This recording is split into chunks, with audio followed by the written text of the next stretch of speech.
नमस्कार दोस्तों, स्वागत है मेरे YouTube चैनल CGPSC स्टडी अड्डा में। आज की इस वीडियो में हम देखने वाले हैं कि CG व्यापम ने जो 2016 में हॉस्टल वार्डन की परीक्षा ली थी, उसके गणित के प्रश्नों का हल, जो कि आगामी हॉस्टल वार्डन के परीक्षा के लिए बहुत महत्वपूर्ण होगी। क्वेश्चन नंबर 71 स्टार्ट करते हैं हम लोग। गणित का क्वेश्चन है, एक संख्या x दूसरी संख्या y से 25% अधिक है, तो y संख्या x से कितना प्रतिशत कम है। देखिए, एक संख्या है x जो कि y से 25% अधिक है। अब पूछा है कि y जो है x से कितना प्रतिशत कम है।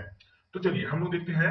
मान लीजिए y क्या है, 100 है, तो x क्या है, 25% अधिक है, तो x कितना हो जाएगा, 125।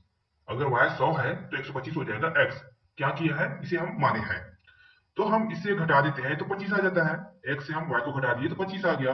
तो टोटल कितना है, 125। जब हम प्रतिशत निकालते हैं तो ज्यादा अंक जो रहता है वो नीचे रहता है, और जो हमारा अंक जो रहता है, जो हम पाते हैं, वो अंक ऊपर रहता है, तो हम उसका प्रतिशत निकाल लेते हैं। तो जो है 25 का डिफरेंस है, तो 25 ऊपर आ गया, 125 टोटल हो गया, नीचे हो गया, परसेंट निकाले तो 20% आ गया। 25 किसके परसेंट के बराबर है, 20% के बराबर है। तो ऑप्शन नंबर बी हमारा आंसर हो गया। फिर आगे देखते हैं हम लोग अगला क्वेश्चन। 72 नंबर का क्वेश्चन देखिए, दिए गए चित्र में C का क्षेत्रफल 9 पाई है, तो वर्ग PQRS का क्षेत्रफल क्या होगा। देखिए, ये वर्ग है PQRS। अब इसका क्षेत्रफल पूछा है और C का क्षेत्रफल दे दिया है। C क्या है, वृत्त है, सर्कल है। तो देखिए, सर्कल जो है इसका क्षेत्रफल कितना है, 9 पाई है। तो अब वर्ग का क्षेत्रफल क्या होगा भाई, ये जो बचा, यहाँ पे बचा, यहाँ पे बचा, और यहाँ पे जो सभी बचे हैं उसी को हमें जानना है, क्योंकि ये तो हमें पता चल चुका है कि 9 पाई है। तो देखिए करते कैसे हैं। हमें पता है वृत्त का क्षेत्रफल का फार्मूला जो होता है पाई आर स्क्वायर होता है, जो कि हमें 9 पाई के रूप में दिया गया है। जो हमारा क्षेत्रफल है 9 पाई दिया है, तो ये बराबर हो जाएगा पाई आर स्क्वायर का, क्योंकि क्षेत्रफल 9 पाई है वृत्त का, और वृत्त का क्षेत्रफल का फार्मूला होता है पाई आर स्क्वायर। तो पाई पाई कट गया, आर स्क्वायर बराबर 9 आ गया, तो आर बराबर 3 आ गया। सिंपल। आर बराबर 3 आ गया, तो आपको पता है कि वृत्त की जो आर होती है, त्रिज्या होती है, वो आधी होती है, यहां से यहां तक की, और आधी करके पूरी हो जाती है, जिसे हम डायमीटर कहते हैं। तो यहां से यहां तक डायमीटर होता है, तो आर 3 है, तो डायमीटर कितना हो जाएगा, 6 हो जाएगा। यहां से यहां तक की दूरी, या फिर यहां से यहां तक की दूरी 6 हो जाएगा, आर प्लस आर 6।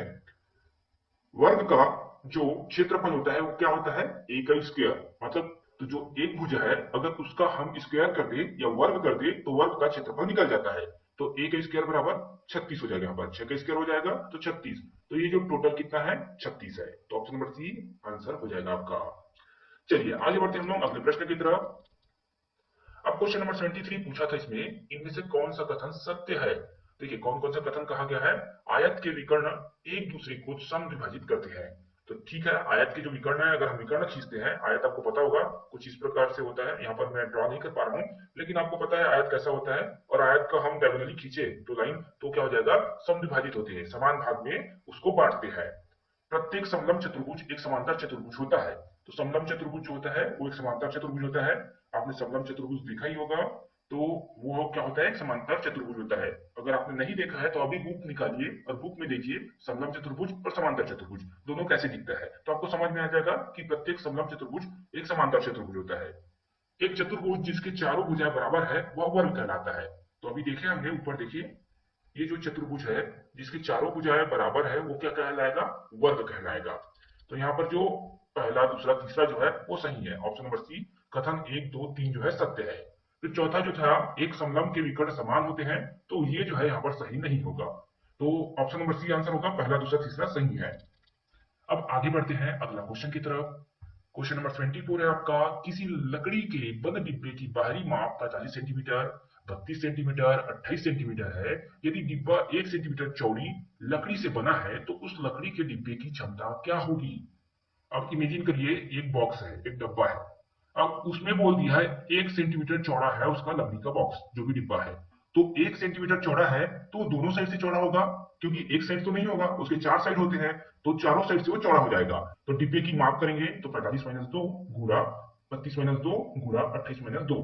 तो हमारे पास जो आंसर आएगा वो आ जाएगा 33,540। हम इसका गुणा कर देंगे, 43 गुणा 30 गुणा 26, तो हमारा आ गया 33,540, जो कि हमारा ऑप्शन नंबर ए आंसर है। आई होप आपको समझ में आया होगा। नहीं आया तो फिर से समझिए। डिब्बा है, डिब्बे की मोटाई को आपको मापना है, तो दोनों साइड से वहां पे चौड़ाई होगा, तो 1 1 सेंटीमीटर कम कर देंगे तो 2 सेंटीमीटर कम हो गया। 2 सेंटीमीटर हम लंबाई चौड़ाई और ऊंचाई तीनों में कम कर देंगे और उसका मल्टीप्लाई कर देंगे। काफी सरल है, समझिएगा आप। आगे बढ़ते हैं क्वेश्चन नंबर 75 की तरफ। यदि कॉफी के दाम में 10% का इजाफा हो जाता है, कॉफी है उसका दाम 10% बढ़ जाता है, तो किसी गृहिणी को कितने प्रतिशत अपना खर्च कम करना होगा जिससे कि कोई अतिरिक्त खर्च ना उठाना पड़े।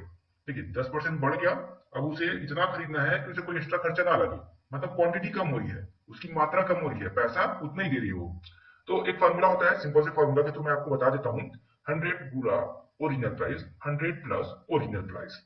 तो देखिए यहाँ पर सिंपल से फॉर्मूला में आपको वैल्यू रखना है। 10% क्या हो रहा है, यहाँ पर बढ़ रहा है तो 10% की जगह 10 रख देंगे। फिर ओरिजिनल प्राइस में क्या हो रहा है, 10 जो है वो ऐड हो रहा है तो 110 हो जाएगा। तो 100 गुना 10 तो 1000 और 100 प्लस 10 कर देंगे तो 110। तो इसको हम लोग डिवाइड कर लेते हैं। जैसे हम इसको डिवाइड करते हैं 9/1/11 आ जाएगा आंसर यहाँ पर। तो यहाँ पर भी परसेंट है, ऑप्शन नंबर ए आपका सही आंसर हो जाएगा। तो फार्मूला के थ्रू आप आसानी से कर सकते हैं इसे। चलिए आगे बढ़ते हैं। अब देखिए दिए गए चित्र के अनुसार x का मान क्या होगा बोला है। अब ये चित्र दे दिया गया है, हमें बोला है x का मान क्या होगा। यहाँ पर x दिया गया है, इसको हम कई तरीके से सॉल्व कर सकते हैं। दो तीन तरीका है इसे सॉल्व करने का, लेकिन सबसे सिंपल और सरल तरीका मैं आपको बताता हूँ। जैसे कि a है, a से लेकर हम लाइन खींच देते हैं d तक, यहाँ से यहाँ तक हम लाइन खींच देंगे तो ये ट्रेंगल बन गया, ये ट्रेंगल बन गया। और b से c खींच देंगे तो भी ये ट्रेंगल बन गया। आप सभी को पता है ट्रेंगल जो है उसके आंतरिक भुजाओं का कोण कितना होता है, 180 डिग्री। तो यहाँ पर जो ए बी सी जो है 180 180 180, ये सब 180 हो जाएंगे। यहाँ पर एक एक ट्रेंगल, जैसे कि मैंने यहाँ पे डायग्राम बना रखा है, देखिए यहाँ से यहाँ तक ये इस प्रकार, ये इस प्रकार और ये इस प्रकार। तो ये तो आंतरिक भुजा है, 180 हो जाता है। लेकिन बाह्य कोण जो होता है, जैसे कि हम पूरे चारों तरफ की बात करें, वो 360 डिग्री होता है। बाह्य कोण जो होता है वो 360 डिग्री होता है। तो जैसे हमने इसको जोड़ा, देखिए यहाँ पे 27 है, क्योंकि ये 54 है, इसका आधा कर देंगे, लाइन बीच में हम खींचेंगे तो 27 हो जाएगा। इधर 38 दिया गया है तो 38 हो गया।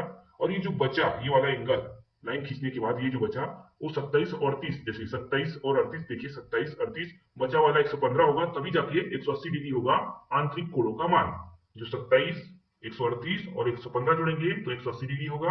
अब 115 कहां से आया, आपको समझ में आ गया। 180 से माइनस करेंगे 27 और 38 का तो 115 आएगा। तो हमें ये पता चल गया कि ये वाला डिग्री कितना है, आपका 115 है। सेम उसी प्रकार इधर भी 27 होगा, 54 का आधा, और 43 तो दिया हुआ है। फिर यहाँ पर ये जो एंगल बनेगा वो कितना आता है, 110 आता है। कैसे आया 110, तो 180 से माइनस किए 27 और 43 का तो 110 आ गया, और तीनों को जोड़ने पर 180 डिग्री आता है। समझ में आ गया होगा आपको। ये निकल गया 110, ये निकल गया 115। और हमें पता है क्या, बाह्य कोणों का जो मान होता है वो 360 डिग्री होता है। अगर आपको ये याद ना हो तो याद रखिएगा। 110 यहाँ पर आ गया, 115 यहाँ आ गया, तो ये जो बचा वाला एरिया है, ये वाला एरिया जो एक्स वाला एरिया है, तो ये तो जो 360 से माइनस करेंगे वही आएगा। तो 110 प्लस 115 कितना हो गया आपका, यहाँ पर 225। 225 जो है, हम 360 से 225 का माइनस करेंगे तो 135 आ जाता है। तो देखिए 110 115 और 135, 360 डिग्री। तो हमारा आंसर क्या हो गया, ऑप्शन नंबर सी हमारा सही आंसर हो गया। कुछ इस तरीके से आपको अप्रोच लगाना होगा, क्वेश्चन पे आसानी से सॉल्व होता है। बस आपको ओपन माइंड होकर मैथ सॉल्व करना होता है। डरोगे तो थोड़ा सा प्रॉब्लम यहाँ पे आता है। चलिए क्वेश्चन नंबर 77। ए तथा बी की औसत आयु 20 वर्ष है। ए बी की आयु 20 वर्ष है औसत में। यदि सी ए का स्थान लेता है तो औसत आयु 19 वर्ष हो जाती है। अगर ए की जगह सी आ जाता है तो 19 वर्ष का औसत होता है बी और सी का। ठीक है। फिर वहीं पर यदि सी बी का स्थान ले लेता है तो औसत आयु 21 वर्ष हो जाती है। तो ए और सी का औसत आयु कितना हो रहा है, 21 वर्ष। तो ए बी सी की आयु क्या होगी, ये पूछा है।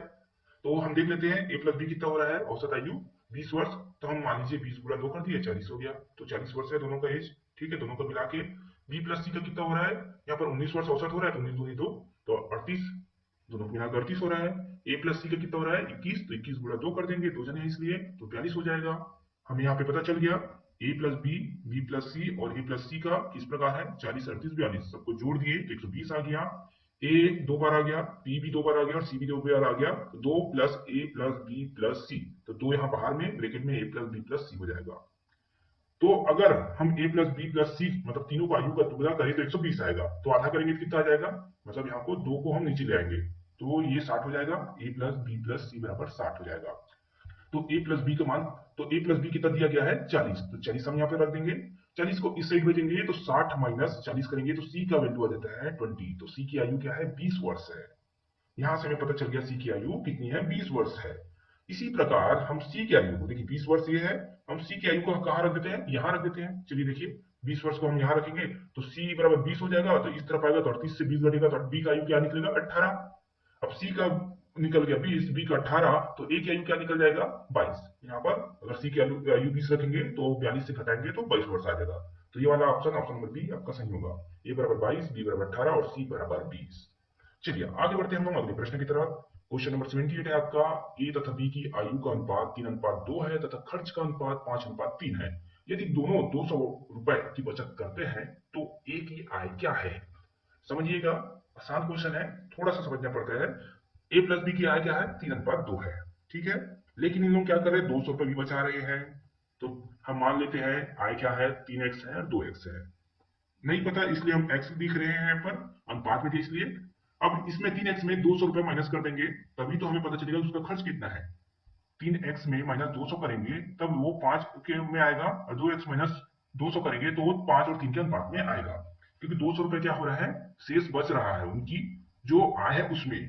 ठीक है, तो हमारी इक्वेशन बन गया 3x minus 200, 2x minus 200, 3x minus 200, 2x minus 200।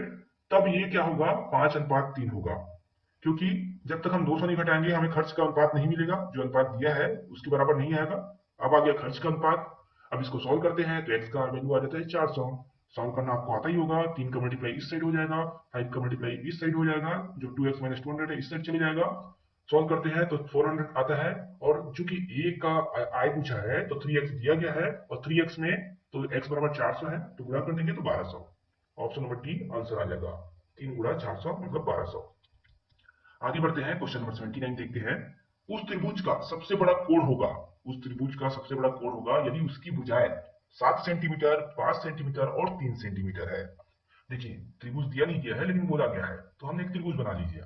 यहाँ पर देखिए त्रिभुज बना लिए, 3 सेंटीमीटर ले लिए, 5 सेंटीमीटर ले लिए और 7 सेंटीमीटर ले लिए। अभी बोला अधिकतम कोण जो होगा इस त्रिभुज का, मैक्सिमम वाला कोण वो कितना होगा, जो सबसे बड़ा कोण होगा। अब हमें तो पता नहीं भाई, लेकिन इतना पता है कि 180 डिग्री होता है। त्रिभुज के आंतरिक कोणों का मान 180 डिग्री होता है, ये तो पता है, बाकी हमें कुछ नहीं पता। चूंकि हम इसे सॉल्व करते हैं तो हम एक सिंपल से फार्मूला लगा लेंगे, क्योंकि हमारे पास जो है विषम बाहु त्रिभुज है, और विषम बाहु त्रिभुज के लिए एक फार्मूला होता है cos c बराबर, c इसको ले रहे हैं हम लोग, cos c बराबर a square plus B square minus C square upon 2ab। चूंकि यहाँ पर हमें पता है c का कोण बड़ा है, लेकिन कितना बड़ा है वो नहीं पता है, इसलिए हमने cos c लिया, और c में हम cos लगाकर ट्रिग्नोमेट्री का फार्मूला लगा दिए। तो देखिए यहाँ पर a square plus B square minus C square upon 2ab।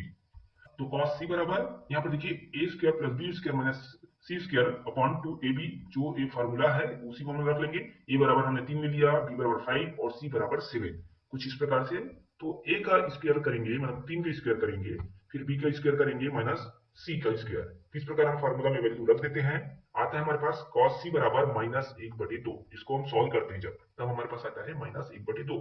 और cos में जब हम चार्ट में देखेंगे कि cos में ऐसा कब होता है जब वैल्यू -1/2 होता है, -1/2 जब वहां पर 120 डिग्री होता है, 120 डिग्री में हमारा वैल्यू होता है -1/2।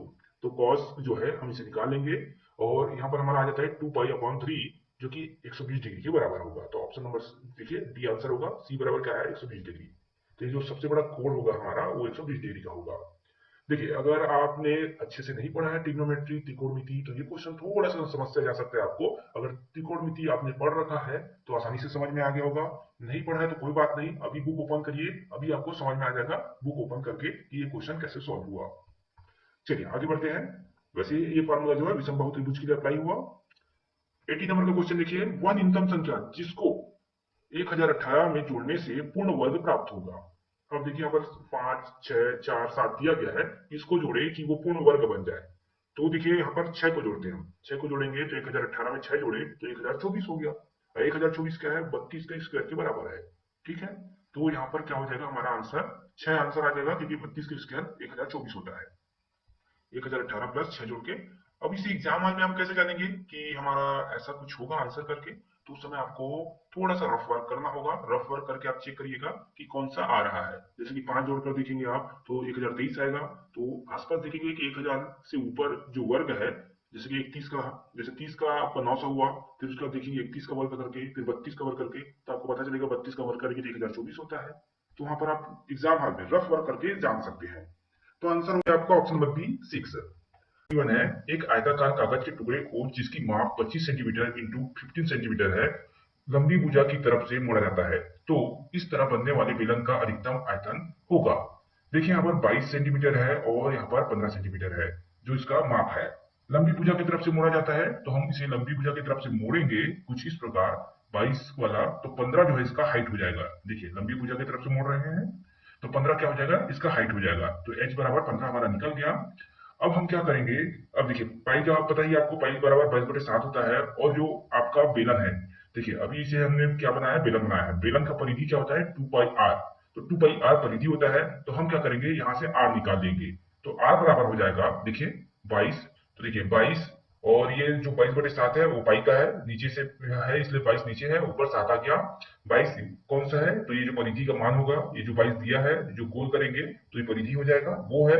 और 2 जो है फार्मूला का, तो r बराबर हमारा 7/2 निकल जाता है। अब इसका हम आयतन निकालते हैं। इसने क्या बोला है, अधिकतम आयतन। तो आयतन का फार्मूला होता है पाई r स्क्वायर h। h हमारा क्या है, हाइट है। तो पाई 22/7, r की स्क्वायर मतलब 7/2 का यहाँ पर स्क्वायर हो जाएगा, तो इसे 2 बार हम लिख देंगे। और h 15 है हमारा, तो इसे हम सॉल्व कर लेंगे। सॉल्व करते हैं तो हमारे पास आंसर आ जाता है 577.50 सेंटीमीटर क्यूब।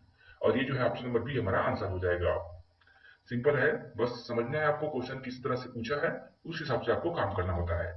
आगे देखते हैं अगला क्वेश्चन।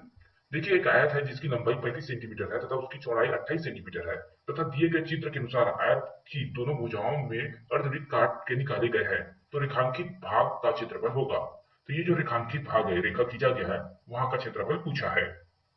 अब इसने क्या किया है, एक आयत को यहाँ पर 2 अर्धवृत्त काट दिया है।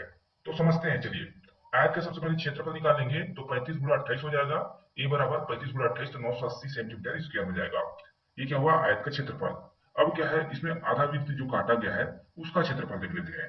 तो यहाँ पर देखिए 28 दिया गया है यहाँ पर चौड़ाई को, तो वृत्त जो है उसकी त्रिज्या कितना हो जाएगी, 14 हो जाएगा। 28 का आधा, क्योंकि यहाँ से यहाँ तक क्या होगा, डायमीटर होगा। तो A1 पाई r स्क्वायर अपॉन 2। अर्धवृत्त की क्षेत्रफल का फार्मूला क्या है, पाई r स्क्वायर अपॉन 2। तो उसमें हम फार्मूला में वैल्यू रखेंगे, पाई का 22/7, r स्क्वायर का 14 गुणा 14, और जो आपका 2 है नीचे में वो तो रहेगा। सॉल्व करते हैं तो 308 आ जाता है। देखिए टोटल यहाँ से लेके यहाँ तक का आयत का कितना है, 980। और अभी हमने एक सर्कल का निकाला तो हमारा आ गया 308। जब एक अर्धवृत्त का 308 आया तो 2 अर्धवृत्त का कितना हो जाएगा, 616, क्योंकि इस साइड भी सेम अर्धवृत्त है। तो 616, तो 980 से 616 घटा देंगे तो हमें जो ये वाला भाग है उसका आंसर हमें मिल जाएगा। तो 980 माइनस 616 तो कितना आ गया, 364 सेंटीमीटर स्क्वायर। ये हमारा ऑप्शन नंबर बी आंसर हो जाएगा। आई होप समझ में आया होगा आपको। चलिए अगला क्वेश्चन देखते हैं। 5 लगातार संख्याओं का औसत 16 है तथा इनमें से सबसे बड़ी संख्या होगी। 5 लगातार बोला है तो पहला संख्या क्या है, x मान लिए। दूसरा क्या होगा, लगातार है तो x+1 हो जाएगा। तीसरा क्या होगा, x+2 हो जाएगा। चौथा x+3 और पांचवा x+4। इसने क्या बोला है, 5 लगातार संख्याओं का औसत 16 है, तो बराबर में 16 लिख देंगे। 5 संख्या बोला है इसलिए 5 से डिवाइड कर देंगे। सॉल्व करते हैं तो x 5 आ जाएगा और ये नंबर जुड़कर 10 हो जाएगा। और ये वाला 5 जो है इधर 16 से मल्टीप्लाई हो जाएगा, तो 16 गुणा 5 और यहाँ 5x+10। इसको हम यहाँ पर मल्टीप्लाई करते हैं, 16 पंचे 80 होता है। और यहाँ पर देखिए 10 जो है वो माइनस हो जाएगा तो 70 हो जाएगा। 16 पंचे 80 और 10 इस साइड आकर माइनस हो जाएगा तो 70 हो जाएगा।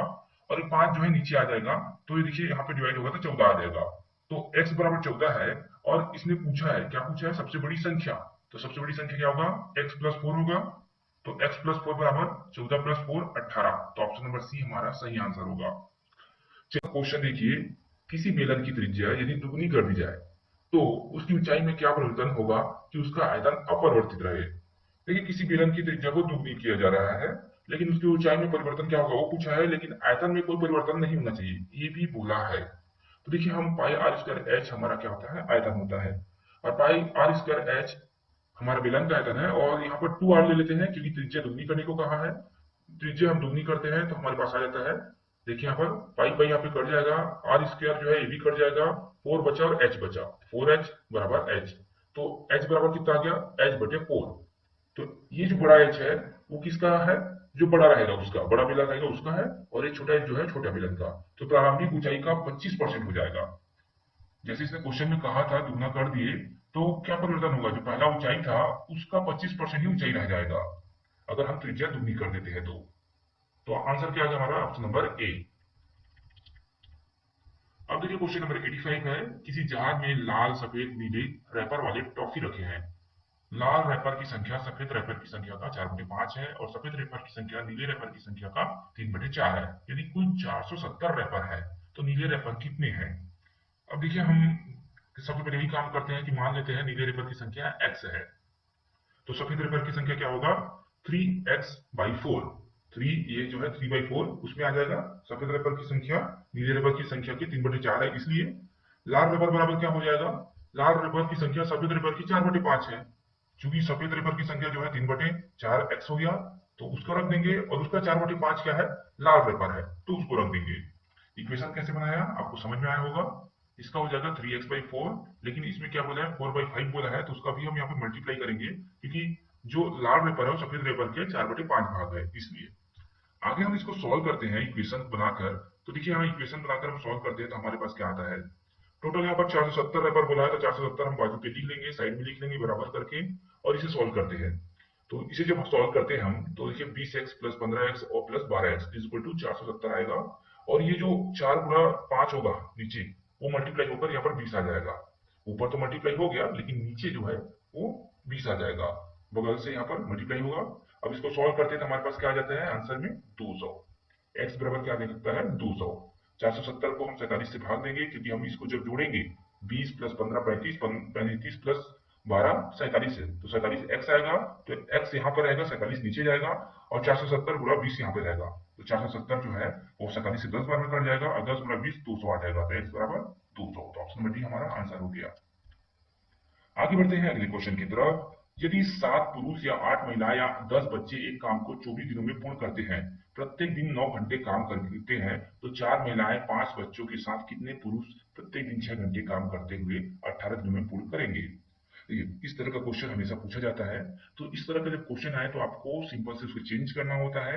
जैसे कि देखिए यहाँ पर 7 मेन जो है, देखिए 7 पुरुष तो 7 मेन लिख लिया, 8 महिला तो 8 मेन, 10 बच्चे तो 10 बॉयज। अभी कितना काम करते हैं 24 दिन तक, कितने घंटे 9 घंटे, तो 24 गुणा 9 216 घंटे काम करते हैं। ये सब जो है वो 24 दिन में 216 घंटा काम करते हैं, चाहे किसी को भी ले लीजिए, पुरुष को या महिला को या फिर बच्चे को, ये इनका रेशियो है। 7 मेन और 8 मेन बराबर है, ठीक है। 7 मेन 4 गुणा 2 कर सकते हैं, हम इसे तोड़ देते हैं 8 मेन का जो है, और 2 को हम इस साइड कर देते हैं, तो 4 मेन बराबर हो गया किसका 7/2 मेन का। 7/2 मेन जो है वो किसके बराबर है 5 बॉयज के। क्यों 5 बॉयज के बराबर है, 8 वुमेन 10 बॉयज के बराबर है, तो 4 वुमेन जो है 5 बॉयज के बराबर है। हमने इसलिए बॉयज में ले आया, हमारे पास दो इक्वेशन आ गया। यहाँ पर दिया गया है 4 महिला 5 बच्चे और कितने पुरुष प्रत्येक दिन 6 घंटे काम करके 18 दिनों में काम पूर्ण करेंगे। तो देखिए हमें पता नहीं है कितने मेन है, मतलब कितने पुरुष है, तो हम एक्स पुरुष लिख लेंगे या एक्स मैन लिख लेंगे, प्लस 4 महिला, तो 4 महिला को हम 7/2 मेन लिख लेंगे प्लस में, फिर 5 बच्चे, तो 5 बच्चे जो है बॉयज जो है उसे 7/2 मेन लिख लेंगे, बराबर 6 गुणा 18, यहाँ पर हमें 108 घंटा निकल जाएगा, 18 गुणा 6 करेंगे तो 108, तो बराबर 108 घंटे। अब देखिए इस फार्मूला में हम वैल्यू रखेंगे m1 d1 is equal to m2 d2। यहाँ पर देखिए m1 में हम यहाँ पे रखेंगे 7 मेन m1, और d1 मतलब जो हमारा दिन लगा है, समय लगा, तो 216 घंटे, तो इसको रखेंगे। m2 जो है वो यहाँ पर निकला, जो ये इक्वेशन है, तो इसको रखेंगे, और d2 क्या है जो समय लगा वो, तो 108 घंटे यहाँ पर रख देंगे। अब इसको हम सॉल्व करते हैं, देखिए इसको सॉल्व करते हम, तो 108 जो है 216 को 2 बार में कट कर देगा, तो यहाँ पर 2 आ गया, तो 7 दूनी 14 हो जाएगा ये। फिर इसको सॉल्व करते हैं हम, तो देखिए इसको सॉल्व करने के बाद हम 2x प्लस 14/2 पाते हैं, तो यहाँ पर हमारा आ जाता है 28 माइनस 14/2 बराबर x बराबर 7 आ जाता है। सिंपल है, इस इक्वेशन को आप सॉल्व कर सकते हैं। इस इक्वेशन को आप सॉल्व करेंगे तो आपके पास क्या आ रहा है x बराबर 7 आ जा रहा है। तो x बराबर 7 जो आया, तो हमें क्या पूछा है यहाँ पर कितने पुरुष, यहाँ पर पुरुष पूछा है, तो यहाँ पर पुरुष कितने हो जाएंगे 7, option number C. I hope आपको समझ में आया होगा। यहाँ पर कैसे सॉल्व हुआ, 2 जो है यहाँ x से मल्टीप्लाई हो जाएगा, 7 प्लस 7 14 हो जाएगा, और नीचे में 2 रहेगा, तो ये यहाँ पर आ गया। 108 जो है ये 216 को 2 बार में कट कर देगा, तो 7 दूनी 14 हो गया।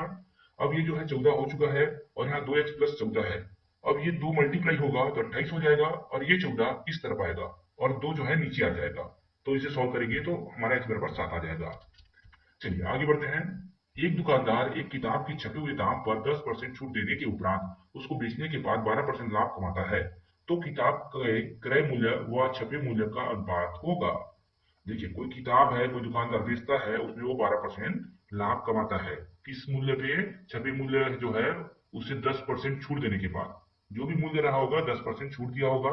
ठीक है, देखिए यहाँ पर छपे हुए दाम के 10% छूट देने के बाद 12% लाभ कमाता है। तो हम मान के चलते हैं उसका क्रय मूल्य जो है 100 रुपया है। ठीक है, उसने 10% छूट दिया, उसके बाद हमारा जो क्रय मूल्य आया वो 100 रुपया है। विक्रय मूल्य है 112 रुपए, ये हम मान लिए। अब देखिए 90% ऑफ एक्स, 90% ऑफ एक्स क्यों कह रहे हैं? क्योंकि यहाँ पर हमारा जो है 10% छूट दिया जा रहा है, इस कारण। तो 90% ऑफ एक्स निकालेंगे तो 112 का 90% कितना हो जाएगा? देखिए इसे हम सॉल्व करते हैं, 112 का 90%, तो हमारे पास आ गया 1120/9।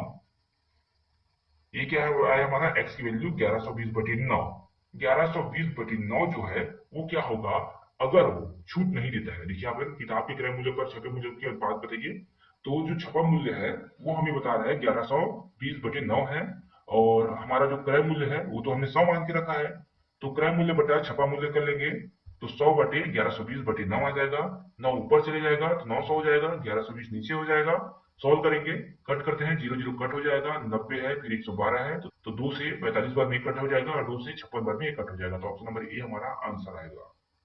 समझ में आया होगा कैसे बनाए? क्रय मूल्य हमने 100 मान लिया, क्योंकि हम कुछ भी मान सकते हैं। अगर मैथ्स की सॉल्यूशन कर रहे हैं तो हमने 100 मान के चला। विक्रय मूल्य 112 निकला, फिर हमने विक्रय मूल्य से हमने 90% निकाला, तो हमें निकल गया कौन सा मूल्य? छपा हुआ मूल्य।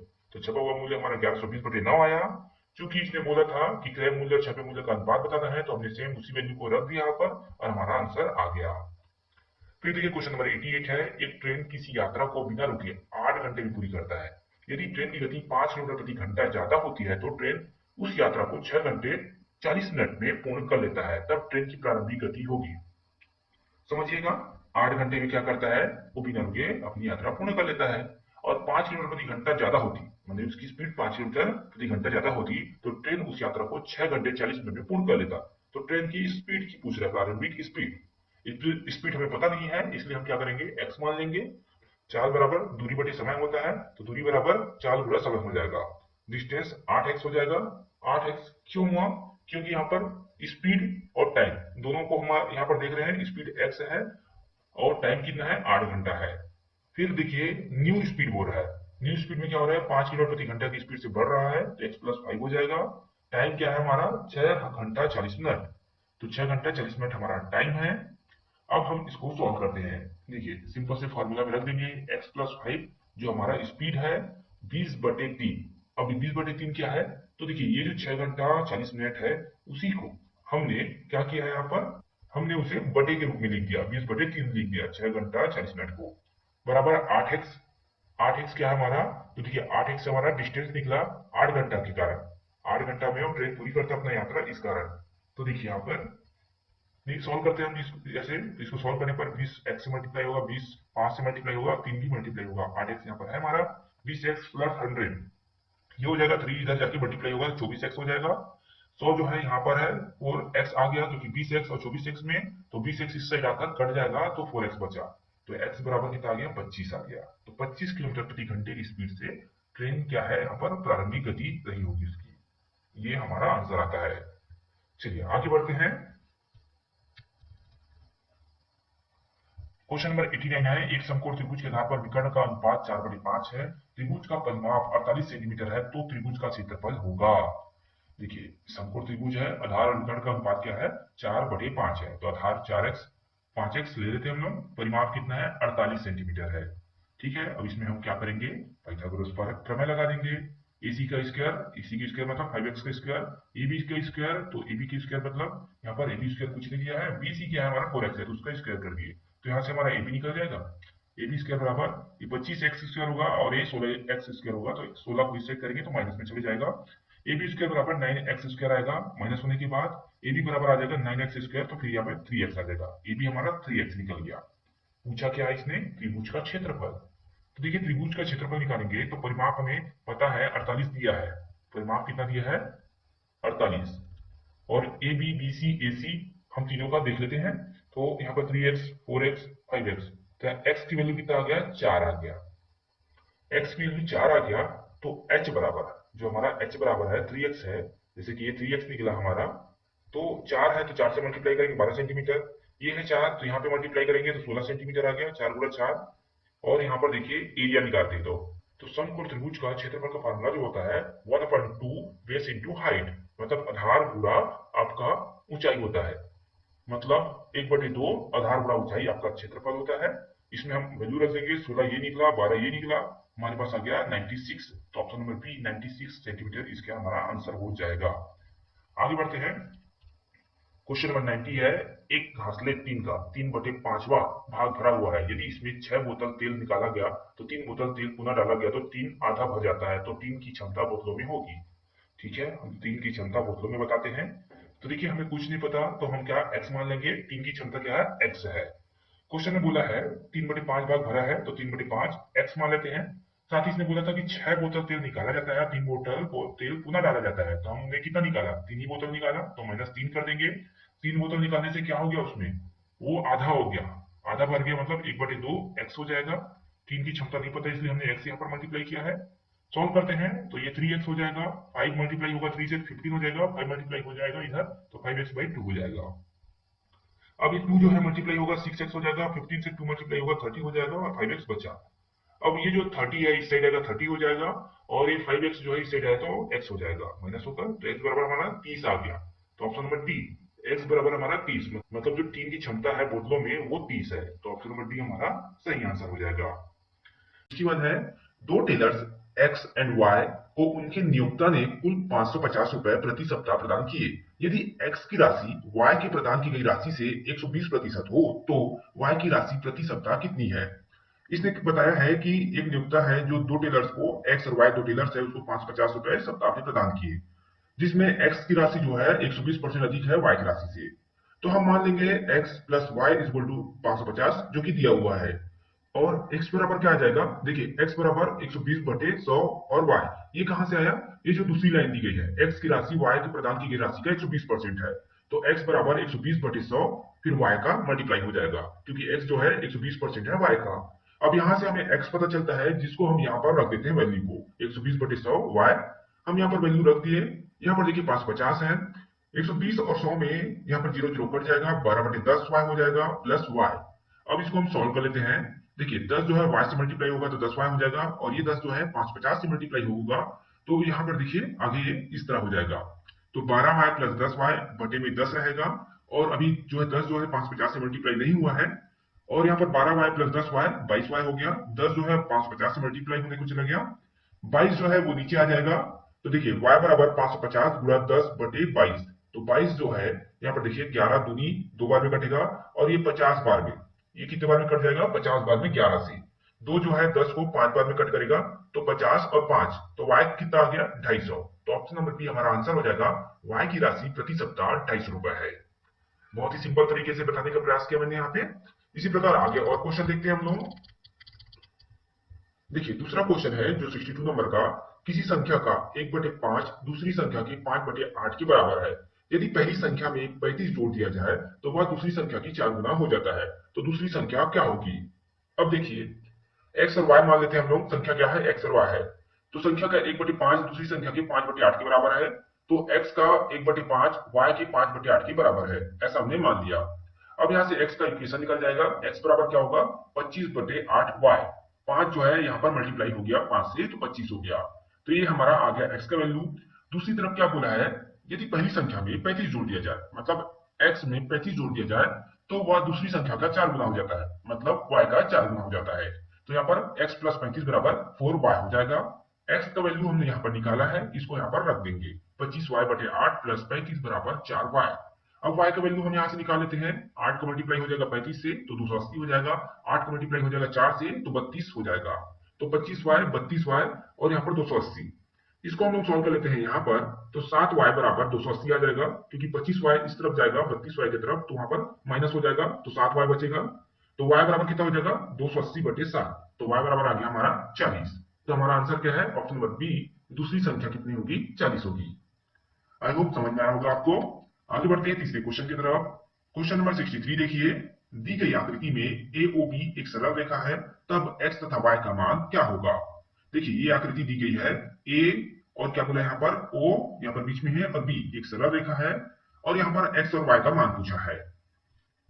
तो देखिए यहाँ पर एक्स का मान और वाई का मान निकालना है, तो x प्लस 60 प्लस वाई, ऐसा क्योंकि हमने यहाँ पर देखिए x है, 60 है और y है। सीधी सरल रेखा जो होता है 180 डिग्री होता है, तो 180 हम लिख लेंगे। फिर नीचे की तरफ देखिए 3x प्लस 90 है और बराबर में 180 लिख लेंगे, तो ये भी सीधी सरल रेखा है, नीचे की तरफ भी, तो 180 उधर भी होता है, तो 3x प्लस 90 बराबर 180। दो इक्वेशन बन गया हमारे पास। 3x का वैल्यू हम निकाल लेंगे, तो यहाँ पर देखिए 180 तरफ इस तरफ है, तो इस तरफ 90 जाएगा, तो कितना बचेगा, 90 बचेगा। 3 है तो 3 नीचे कर देंगे, तो x की वैल्यू कितनी आ गई, 30 डिग्री, तो 30 डिग्री आ गई x की वैल्यू। अब इस 30 डिग्री को हम कहां पे रखेंगे, यहाँ पर, तो 30 प्लस 60 90 हो गया। y बराबर क्या हो जाएगा, 180 माइनस 90, तो 90 आ जाएगा। देखिए यहाँ पर 30 प्लस 60, फिर यहाँ पर 180 माइनस 90 कर देंगे, तो y बराबर 90 आ जाएगा। तो ऑप्शन नंबर डी क्या होगा हमारा आंसर, x बराबर 30 आया और y बराबर 90। आगे बढ़ते हैं अगले प्रश्न की तरफ। अब देखिए क्वेश्चन नंबर 64 है, किसी संख्या से 24 घटाने पर उसका 4/7 हो जाता है, उस संख्या के अंकों का योग क्या होगा। मान लीजिए कोई संख्या है, उसमें 24 घटा रहे हैं तो 4/7 हो जाता है। वो संख्या मान लीजिए x है, तो x में 24 घटाएं तो बराबर में 4/7 x हो जाएगा। उस संख्या के अंकों का योग क्या होगा निकालना है हमें। इसको हम लोग सॉल्व कर लेते हैं। 7 इस तरफ जाएगा तो 7x हो जाएगा, 24 से मल्टीप्लाई होगा 7 तो 168 हो जाएगा, और 4x यहाँ पर बचे रहेगा।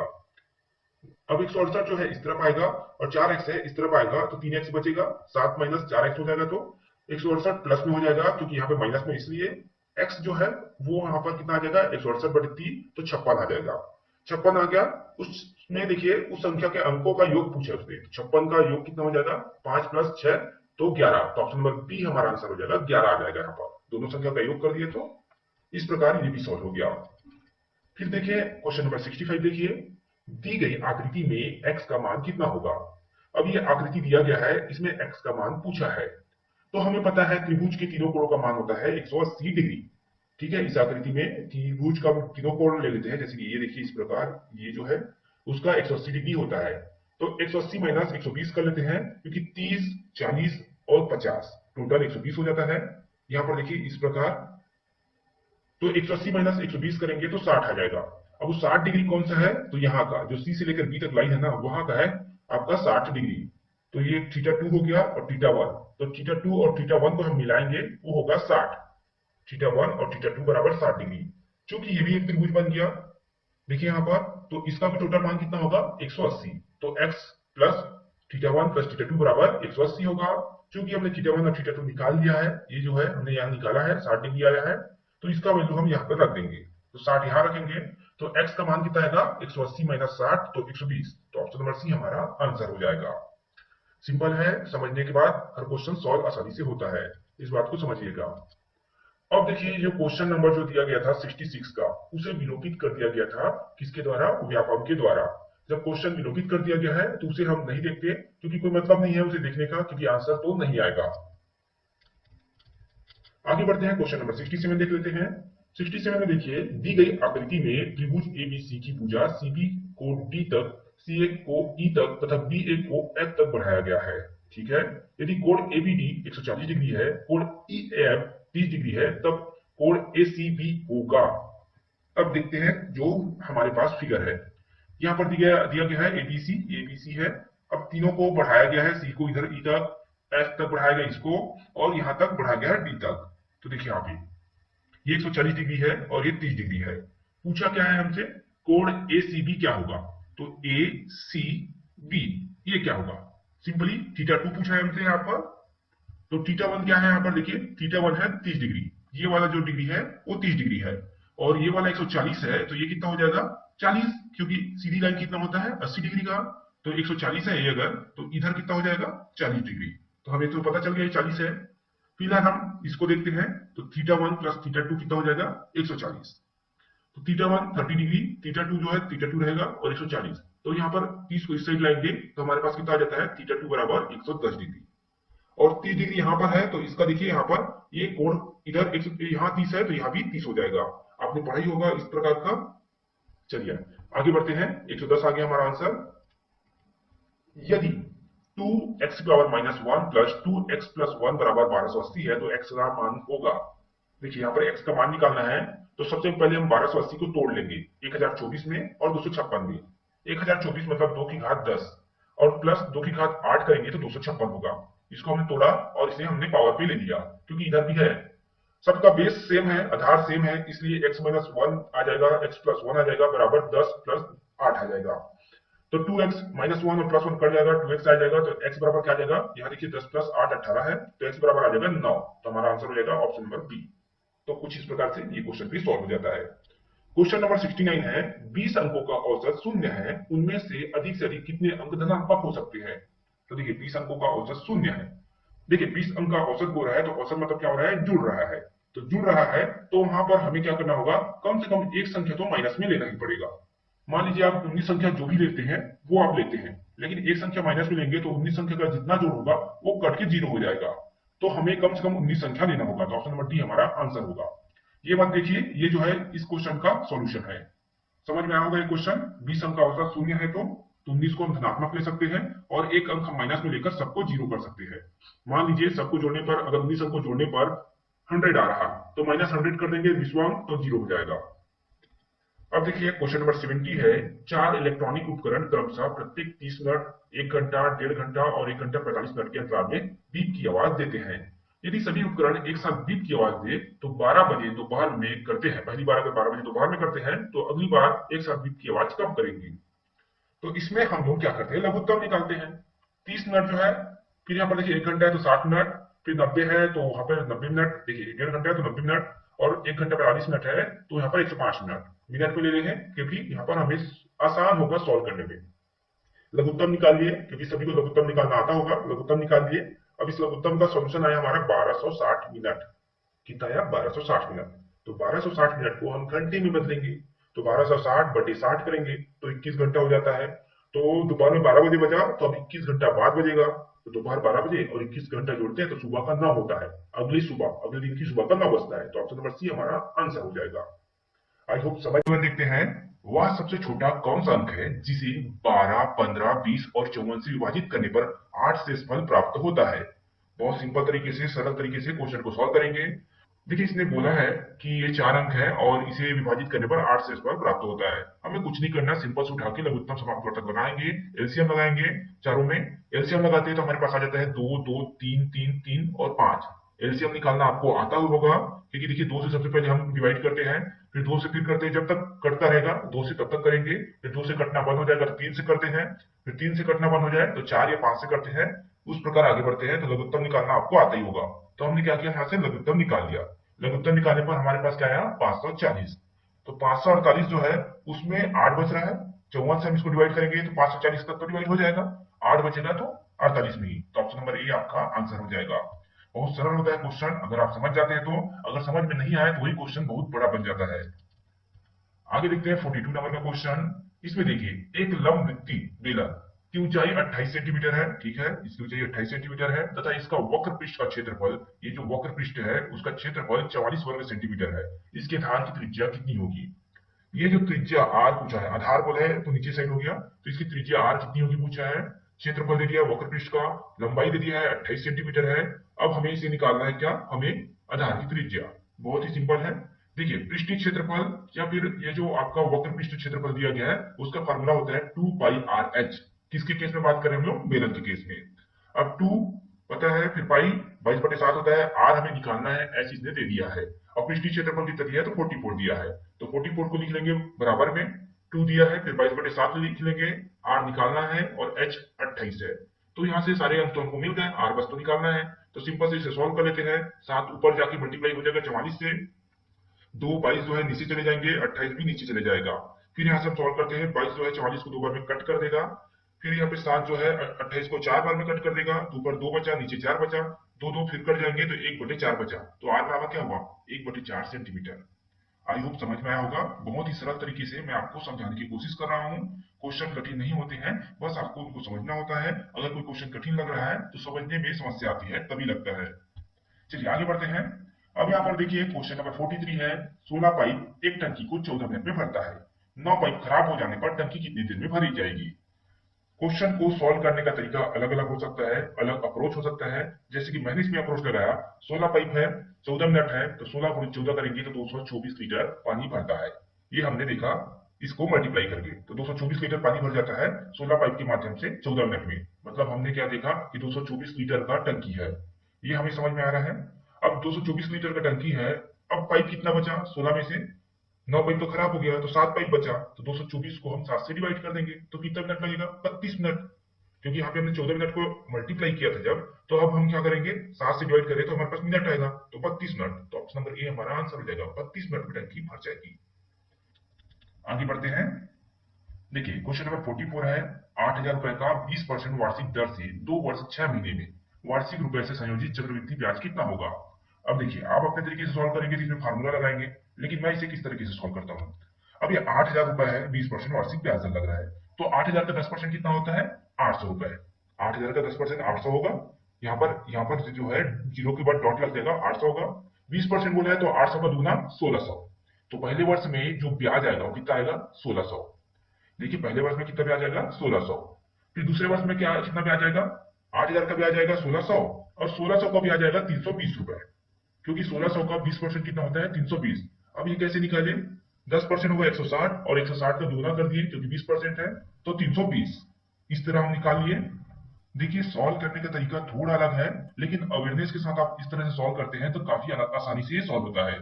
तो 1600 का 320 रुपए आएगा, क्योंकि चक्रवृद्धि ब्याज में ब्याज का भी ब्याज लगता है। मूलधन पर तो ब्याज लगेगा जो 1600 आ गया, और 1600 जो पहले वर्ष आया था उसमें ब्याज लगेगा, तो 320 रुपए आ गया। अब देखिए जब तीसरे वर्ष की बात करें, हालांकि यहाँ पे ढाई ढाई वर्ष बोला है, लेकिन तीसरे वर्ष के हम निकालेंगे, उसके बाद 2 से डिवाइड कर देंगे। तो देखिए तीसरे वर्ष क्या होगा? 8,000 में ब्याज लगेगा, आ गया 1600। 1600 में ब्याज लगेगा, आ गया 320 रुपए। 320 रुपए आ गया, फिर उसके बाद देखिए 320 एक बार और आएगा, और फिर 320 में फिर से ब्याज लगेगा, तो 64 रुपए आएगा। समझिएगा कैसे हुआ? 1600 पे ब्याज लगा, 320 में भी ब्याज लगा, और 8,000 में भी ब्याज लगा। तीनों में ब्याज लगने के बाद यहाँ पर इस तरह से आ गया। अब 2 से डिवाइड कर देंगे हम इसको, तो 1600 का 800 हो गया, 320 का 160, 320 का 160, और 64 का 32। 1600, 1600, 320, 800, 160, 160 और 32 सबको जोड़ देते हैं। जब सबको जोड़ते हैं तो 4,672 रुपए आ जाता है। तो ऑप्शन नंबर बी हमारा आंसर हो जाता है कि हमारा संयोजित चक्रवृद्धि ब्याज जो है 4,672 रुपए है। इसे आप फार्मूला के माध्यम से सॉल्व कर सकते हैं। बुक में आपको फार्मूला मिल जाएगा, फार्मूला में अप्लाई करिए, आसानी से सॉल्व हो जाएगा। लेकिन अगर फार्मूला आप भूल जाते हैं तो आपको बेसिक कॉन्सेप्ट पता होना चाहिए कैसे हम इसको सॉल्व कर सकते हैं। तो इस प्रकार से इसे सॉल्व किया जा सकता है। आगे बढ़ते हैं, क्वेश्चन नंबर 45 देखते हैं। 20% तथा 10% को दो क्रमवार बट्टे किस एक मात्रा के बट्टे के समतुल्य है? 20% बोल रहा है, 10% बोल रहा है, दोनों का क्रमवत छूट दिया जा रहा है। मान लीजिए तो कितना परसेंट छूट होगा? मतलब किसी पे 20% का छूट दिया, और किसी पे फिर उसके बाद 10% का दिया। मान लीजिए 100 रुपए है, 100 रुपए में 20% छूट देगा तो 80 रुपए बचेगा। अब 80 रुपए में 10% छूट देगा तो 80 का 10% कितना होगा? 8 रुपए, तो 72 रुपए बचेगा। तो टोटल कितना परसेंट छूट मिला? 28%। एकदम ओरली सॉल्व हो जाएगा ये। लेकिन हम इसे फॉर्मूला से सॉल्व कर लेते हैं। फार्मूला सिंपल से है, x plus Y minus X Y upon 100%। तो x हमने 20 मान लिया, y हमने 10 मान लिया, माइनस x बराबर 20 और y 10, गुणा कर दिया, नीचे में 100 है। सॉल्व करते हैं, ये 30 हो गया, ऊपर ये 200 हो गया, और नीचे 100 है। 30 जो है यहाँ पे आ जाएगा, और 200 जो है 100 से 2 बार में चले जाएगा, तो 28% आ गया। पूरा कैसे सॉल्व किया मैंने? जैसे 100 है, 100 का 20% छूट करेंगे तो 80 बचा, 80 में 10% तो 8 रुपए और कम हो जाएगा, तो 72 होगा। तो 72 हुआ तो कितना परसेंट छूट हुआ? 28% छूट हुआ, तभी 72 हुआ। ओरली हम ऐसे सॉल्व कर सकते हैं। तो ऑप्शन नंबर बी हमारा आंसर हो जाएगा। आगे बढ़ते हैं, सरलीकृत करें। देखिए इसको सरल करना है हमें, कैसे इसको सरल कर सकते हैं उसे देखिए। आपको वी बोर्ड मास का नियम पता होना चाहिए। वी बोर्ड मास का नियम क्या कहता है? पहले वेक्टर ऑफ, फिर आपका ब्रैकेट ऑफ करना है, ब्रैकेट हटाना है, फिर हो जाता है आपका डिवाइड करना है, फिर आपको क्या करना है? मल्टीप्लाई करना है, उसके बाद एडिशन सब्सट्रैक्शन करना है। तो देखिए बोर्ड मास के रूल के हिसाब से, वी बोर्ड मास के रूल के हिसाब से सबसे पहले ब्रैकेट का, तो जो ये वाला ब्रैकेट है उसको हम सबसे पहले सॉल्व करेंगे। अंदर का जो ब्रैकेट है इसे सॉल्व करते हैं। तो यहां से देखिएगा आप, ये जो है 1/6 और 1/4 माइनस में है, इसको सॉल्व करते हैं। तो 6 जब ऊपर जाएगा 3 आएगा, क्योंकि कट जाएगा 2 से, और इधर 2 कट जाएगा, 4 जो है 2 बार में कट जाएगा, तो यहाँ पे 2 आ जाएगा। तो हम यहाँ पर क्या है, लघुत्तम दोनों का 12, और 3 माइनस 2 आ गया। जब इसको हम सॉल्व करते हैं तो इसे हम सॉल्व किए थे, 1/12 आ गया। कितना, ये जो इतना है वो 1/12 आ गया, ये जो पोर्शन है 1/12 आ गया। अब बचा क्या, 2 से 2 का मल्टीप्लाई हुआ 4 हुआ, 4 प्लस 1 हो गया यहाँ पे 5 हुआ, तो 5/2 होगा। तो ये 5/2 और ये जो बना 1/12 बना। अब इसको सॉल्व कर लेते हैं। अब 12 ऊपर जाएगा तो 2 से कटेगा तो 6 आ जाएगा, तो 6 पंचे 30, तो ये हो गया -1, फिर बटे में रहेगा 12, लघुत्तम निकालेंगे 12 आ जाएगा। देखिए बेसिक मैथ्स आपको आना चाहिए, अगर आपको बेसिक मैथ्स आता है तो आप इजीली समझ रहे होंगे इन सबको, अगर बेसिक मैथ्स ही नहीं आता तो आपको प्रॉब्लम होगा भाई। अब यहाँ पे देखिए 30 - 1 करें तो 29 हो गया, बटे में 12, ये हमारा आ गया क्या, यहाँ तक का जो अंदर का है वो 29/12। जैसे ही ब्रैकेट ऑफ होगा -1/2 जो है मल्टीप्लाई होगा, तो -1/2 मल्टीप्लाई होगा तो 2 जो है 12 को मल्टीप्लाई करके 24 कर देगा। यहाँ पे -1/2 मल्टीप्लाई हुआ तो एक ऊपर हुआ तो 29 का 29 रहा, 24 हो गया, नीचे 2 का मल्टीप्लाई हुआ तो अब ये जो है 4 एकम 4 और ये जुड़ के 5/4, तो 5/4 इसको हम लिख लिए। फिर इसको सोल्व कर लेते हैं, वही काम करेंगे हम, क्या करेंगे, लघुत्तम निकालेंगे तो 24 आएगा, 24 ऊपर जाएगा तो 4 से 6 बार में कट जाएगा, तो 5 छक्के 30, तो 30 - 29 हो गया बटे में 24। अब इसको सॉल्व करते हैं, 30 - 29 मतलब 1 आ गया और बटे में 24 आ गया, तो यहां तक पूरा सॉल्व हो गया, बाहर का बस बचा। तो 1/24 हमारा आया अंदर का। अब यहाँ पर क्या है, 4 तिया 12 और 12 एक 13, तो 13/4 है, तो 13/4 लिख लिए। यहाँ पर है भाग का साइन, हमको डिवाइड का साइन है, तो हम क्या करते हैं, नंबर को पलट देते हैं। 1/24 है उसे पलट देंगे, 24/1 कर देंगे, तो यहाँ पे गुणा का साइन आ जाता है। बेसिक मैथ्स का रूल है, जब हम संख्या को पलट देते हैं तो डिवाइड जो है वो आपके मल्टीप्लाई में आ जाता है, तो यहाँ पे मल्टीप्लाई पे आ गया। बेसिक मैथ्स का रूल है, आपको पता ही होना चाहिए। 4 जो है अब कट करेगा तो 24 को 6 बार में, तो 13 और 6 कितना हुआ, 13 छक्के 78, 78, ऑप्शन नंबर बी हमारा आंसर हो जाएगा। कुछ नहीं था, बस आपको BODMAS rule follow करना है और इस तरह के क्वेश्चन को आप आसानी से सॉल्व कर पाएंगे। आगे बढ़ते हैं अगले क्वेश्चन की तरफ। अब आ गया क्वेश्चन नंबर 47, जो कि एक फार्मूला के फॉर्मेट में है। सिंपल से एक फार्मूला के फॉर्मेट में है, उसी फॉर्मेट में हमें ले आना है और इसे सॉल्व करना है। देखिए इसको हम ए मान लिए, इसको हम बी मान लिए, ए बी ए बी, तो ए प्लस बी का square minus A minus B का होल स्क्वायर, फिर ए इंटू बी, तो इसी को ए प्लस बी का whole square minus A minus B का whole square upon A B, इसी को हमको सॉल्व करना है। इसको हमने इस फॉर्म में लिख लिया, फार्मूला फॉर्म में।